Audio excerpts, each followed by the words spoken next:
If it ain't broke, don't fix it. Okay, Have you heard that adage before? I have.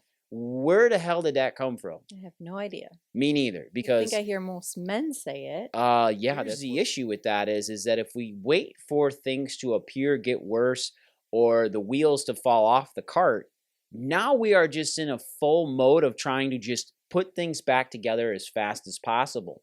And that never works out.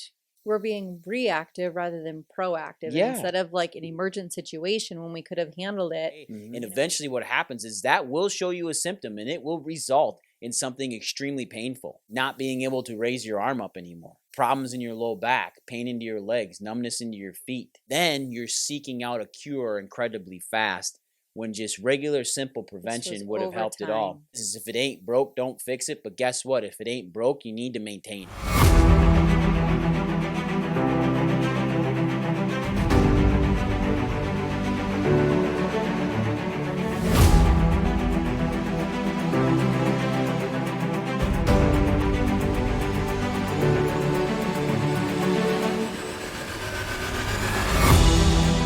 Hey everyone, welcome back to the Prime Podcast. I'm your host, Dr. Skip Wyss, and I am with the fabulous, amazing, my wife, Dr. Julie Wyss, old fairy fingers herself, the master of disaster, the BDC certified coach, all things business entrepreneur, and I would say client experience, juggernaut, brilliant expertise woman.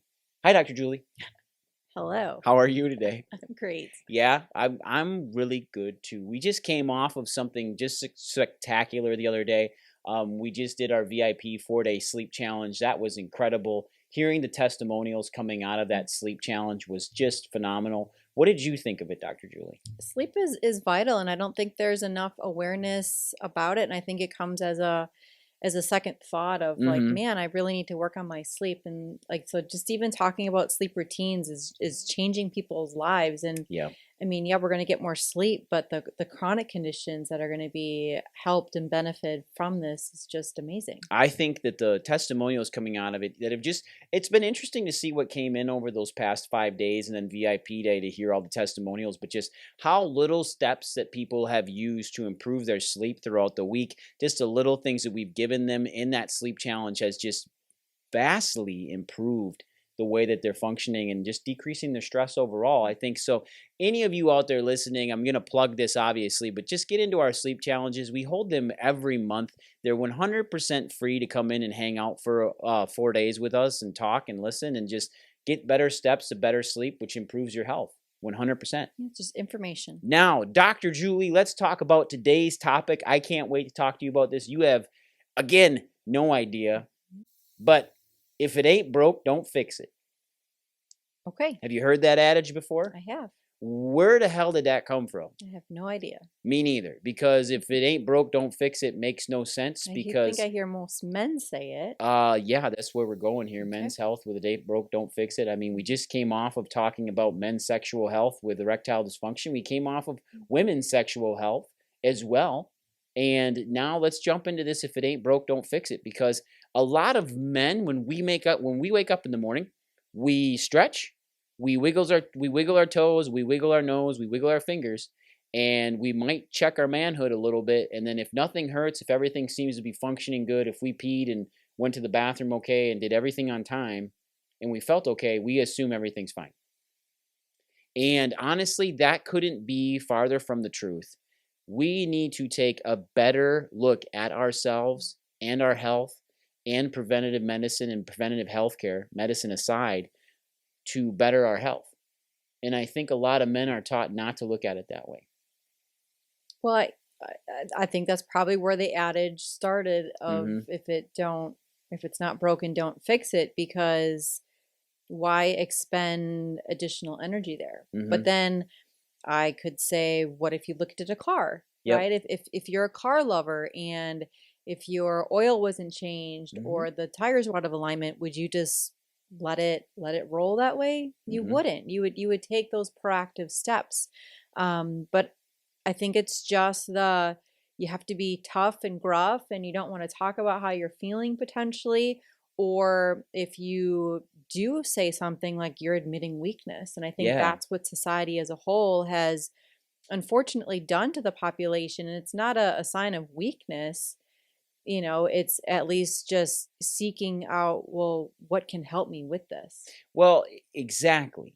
And not taking prevention, I think, like you said, a side of weakness, which I want to take in and kind of think about here, because as a society, we view being masculine, being manly, is that we don't complain about our problems, we don't think about our problems. Well, here's the issue with that is that if we wait for things to appear, get worse, or the wheels to fall off the cart, now we are just in a full mode of trying to just put things back together as fast as possible.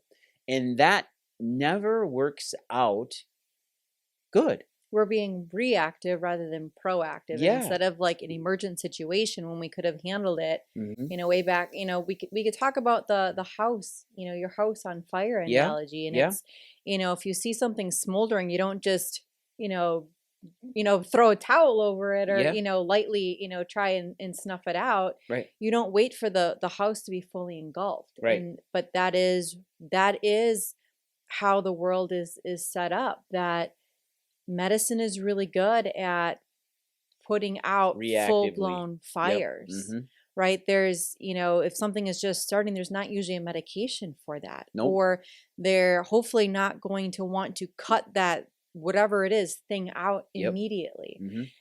And if that is the only information that we know about, that is why it's the, don't say anything about it and wait till it's totally broken and fallen off. Well, exactly. And then if the alarm is going off, if you think of it that way, if we go down the alarm analogy, the alarm never shows you where things are at unless you have security cameras up, but it never actually shows you where the fire is. It just alerts you that there's a fire. And then what we're doing is we're chronically trying to find it, or if it's low back pain, or if it's a foot ache or something like that, is unless that area, and the body is actually really cool with this, is that its alarm system is amazing and it does pinpoint a lot of issues. But there have been myriads of patients that you and I have both taken care of that come in with migraine issues. We adjust their low back and their migraines go away. They come in with low back pain. It's stemming from their neck. Blows their mind. We adjust their neck and their low back gets better. So we've talked about this in the past with men with erectile dysfunction and how the low back controls these areas and how the nerves in the low back actually particularly control these organs and sexual function type nature. But in men alone, it is your duty. It is our duty to be healthy for our families. It has to happen. You need to put yourselves first, because in order for you to put yourself in a place to help your family, you need to be slightly selfish. You need to be selfish to be selfless. Michael Chandler said that when we were at a mastermind with him, and it really rang home with me and resonated, where at most parts of our day, we need to be a little selfish at times in order to be selfless most of the time. I don't know. Hey, like we're talking about men today, but like that's my Women too. conversation that I usually have with moms Mhm. of, like let's face it, mom is usually, the person that holds everything together in the family. And moms will always put everybody first. So Yeah. it's a little bit different thought process, right? We could come up with all different memes to go with that. But I have to always caution the mom, because if she's constantly giving to everybody else, then what's going to be left for her? If something happens to that mom, then the house is going to fall apart. But it's just as important for that father figure. Yeah, because both the mom and the dad, you keep the nucleus of the family together. And from a guy's perspective, I'm always going to, at least I will always think of my wife, my partner first, because I know how important they are to how my life runs, because men are inherently a little bit self-centered, and that's okay because of how we have to embrace that and help other people out. But I'm really worried about my partner and how my partner's feeling, so I will put myself on the back burner. That's why, like at Prime Family Centers, we see a lot of women, we see a lot of pregnancies, we see a lot of children. We don't see a lot of dads until things are broken off, and then we have to try to fix it. And unfortunately, then when a dad comes in that situation, guys out there, when you come into a situation and it's emergent or you threw your back out, you guys want, and I'm notorious too, you want things fixed immediately, and that's not how it's going to work, because while we perceive things in the male mind is, if it happened immediately, therefore it should be taken care of immediately. Therefore it should be rectified. But you know darn well that that's not it. Your low back's been nagging you for years, guys. The summer of 2022, Yeah, right? or it's been going on since they were in their teens. Yeah. And I ask this all the time with these men. I'm like, hey, guys, like your low back pain, like you come in with low back pain. You're coming in because you picked up a pencil and you threw your low back out, or the disc slipped. Yeah, discs don't slip. Sorry, but physiologically, they don't just slip, okay? That's a whatever. Records and CDs. Records and CDs skip and slip. Discs don't. You can't just throw your back out picking up a pencil. It's joint position at the time of injury. Therefore, if your joint's out of position for a very, very long time, at the time of injury, it can take just a small thing like picking up a pencil, picking up paper, tying your shoe. Sneezing is a big one. Grunting on the toilet is a big one. These things happen, and then all of a sudden your back goes out. So now you want the quick fix. Well, guess what? Your body's not like a car. We can't just go in, take an oil filter off, and put a new oil filter on. It takes time. Your body's dynamic.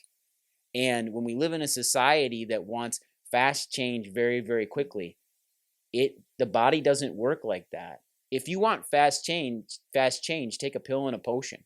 Take medication. It'll make you feel better, but it won't do a darn thing about the cause of the problem. And that's what we have to look at. And we have to actually look at things and start micro-dissecting and backing away from things, because gentlemen out there, guys, you know that if we want to set up a foundation to anything, it's going to take time. It's going to take repetition. And we're not good at anything overnight. It doesn't work that way. Most men out there, you've played some form of structured sport in your life. Something. And you know darn well that you were not good at it when you first started. It took time. It took practice. It took a very strong foundation in how those skills came into play to make you good at your position. Football, basketball, soccer, doesn't matter. Running, golf, it's all a foundational thing, right? But if we started a foundation off with bad habits to begin with, which usually came from a good fall when we were a kid or during the birth process, that sets your body up for failure later on in life. Sorry for the words there, but wouldn't you agree with that, or would you not agree with that? No, I agree. It's we have to set a foundation, and it's got to be good habits, right? Our body is very good at, like, if we teach it something, it's going to follow that, good or bad. And so if we don't have the good habits ingrained and followed, it just makes us more susceptible down the road to have these little things turn into bigger catastrophes. And most men out there, you need an accountability partner. And it's not your wife. It's not your significant other. Because you love your significant other. At times, your significant other, like you with me, you will be, I don't want to say hard on me or harsh, but you will say things to me that I don't really want to hear. But again, I'm not asking you to be my support partner in getting up and going to the gym every day, working out every day, holding myself accountable every day. You've got way too much other things on your plate than to sit there and try to mother me. You're already a mother to our children, right? And I'm already a father to our children, so I'm not going to sit there and try to father you and lead you. We need to work together as a group. But men, we need an accountability partner. Find men in your community that need the same thing. Remember, if we look at how the human was created by God and put together in a tribalistic type fashion, men went out and provided for the community, and then the community itself, which was put together of women and children, provided back for the men at keeping us alive, communicating back and forth, putting things together, and working as a whole to put everything together. But men did not take women out to hunt. Men took men out to hunt. So we need accountability. And I find that in my life, when I don't have direction, when I don't have purpose, at times this does happen. It actually happens to me a lot. I have to rely on other men to give me purpose, to give me direction, and help me hold my feet to the fire and keep helping me push forward towards the goal that I want. If I want emotional support, if I need somebody just to make me feel better, I will reach out to women. I will talk to you. I will talk to my coach, Lacey, because I need that other side of support. My other coach, who's male, Sean, will not give me that support. He will give me the other side of direction. And go ahead. And I think that's the disservice of how the world has translated, because you know, we're supposed to be live in these communities, in these knit groups of, when, you know, like everybody talks about like raising a family as a unit. Well, that's raising a family. But if you're a single person as well, like you need the community to feel well-rounded. That's Yep. where the friendships blossom. That's where like you're, if you're struggling with something, that it's not just the one person or you feel that you're doing it alone. You have an entire community. But that's where like when judgments are passed and when we always think of like, well, I can't say that in front of that person, that's society, right? So we just need to get back to that, having an entire unit to be able to do things. This shows up in the birth community a lot when a mom wants maybe a more natural birth, and so she has her partner there. She has a midwife, she has a doula, we've been to some with a hairdresser and the chiropractor, the prenatal chiropractor is there. Oh yeah, we've all been of a lot all of of these things, the photographer, everybody is there, and it's for the one purpose. Yep. But why don't we take that same thought process in how we do our day-to-day living? It's because because then people think that it's self-centered, it's self-serving. And like I said before, you need to be selfish to be selfless. And sometimes it has to be self-serving on the front of it when it's really not, but it has to help you out as the individual. And I think from a perspective of men and women, men need to actually confide in other men emotionally as well. And we need to be okay with that. We need to understand that as a society, especially guys out there, and recognizing things that are maybe starting to break before they actually fall apart and break. And it takes other men or other people to look at you and say, hey, maybe we should talk about this. Maybe we should dive into your emotions a little bit here because Brad, today, you just don't look okay. What's going on? Man, bro, I don't feel right. I might feel like taking my life that day. Well, then I got to reach out and recognize that. And other men can pick up on those tendencies. They can. Every one of us have that built in because we'll see it in our face. We'll see it in our demeanor. We'll see how we get short with our wives or our spouses or our kids.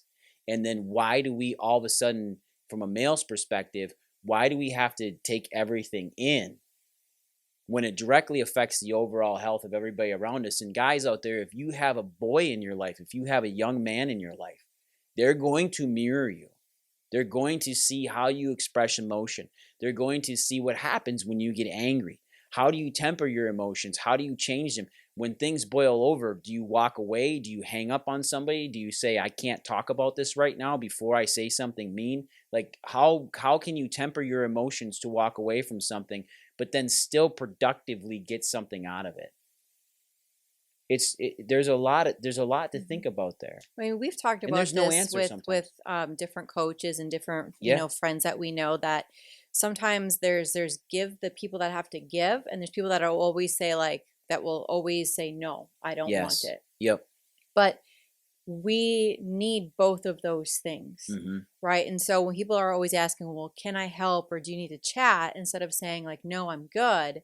Well, that person needs to be able to give, or maybe that person just has the ears for you to be able to speak. So when those things come up, that person needs to be available to you just in that moment, just as much as you truly need to speak to that person. Well, and be real keen on who God's putting in your life at that time. If you're feeling overwhelmed and stressed, and there's somebody sitting in front of you that's not causing stress, but you feel comfortable with them, you might feel a sense of connection, you probably just need to share with them what's on your mind. And they're going to sit there without judgment and actually listen or give you advice. And sometimes I really like going into situations besides like when we're talking together, of asking, are you looking for advice on this, or do you just want somebody to listen? And it takes a lot for me to sit there, if I'm being asked that, to say, I just need somebody to listen. I don't really need advice. I just need to vent. I just want to talk to you about what's going on. If you want to give advice later on, great, but thanks for offering. And I really like it when people say, yeah, I would like advice. Or thank you for actually asking. I don't want your advice. Okay, cool. Just need to get rid of it. Just need to get rid of it. Awesome. Lay it on me. And then I will take it. I'll put it away for you, and you don't have to worry about it. And I think that is something that all of us as a husband and wife team with our kids needs to help. But also on the other side of it is to understand how to recognize it and how to compartmentalize it to grow from it and heal from it. And when it comes back to, if it ain't broke, don't fix it. There's a lot of things that aren't working correctly and malfunctioning before they completely break. That'd be the perfect time to get it assessed and let's figure out exactly what's going on. And sometimes having that outside picture, that community or that other person that you might not even know, but they have the ears to listen, that's that time to start to get that input. Exactly. So when we came back to what I like to is kind of segue back to the previous things we had talked about with sexual function in males and sexual function in females. Guys, when things break there, it's pretty prevalent to you, right? And you get pretty upset when things don't work in the right direction. Why are we not taking that same segue into our health and being proactive with what we're doing instead of reactive? Because proactive's always cheaper. And men will think about money all the time. And if you think about the $35 gym membership you have a month that allows you to exercise, move, holds you accountable if you actually do it, over the long run, it's way cheaper than the $10,000 to $15,000 to $20,000 surgery you have for being weak, not moving properly, and actually having a limitation of matter where your back does break down.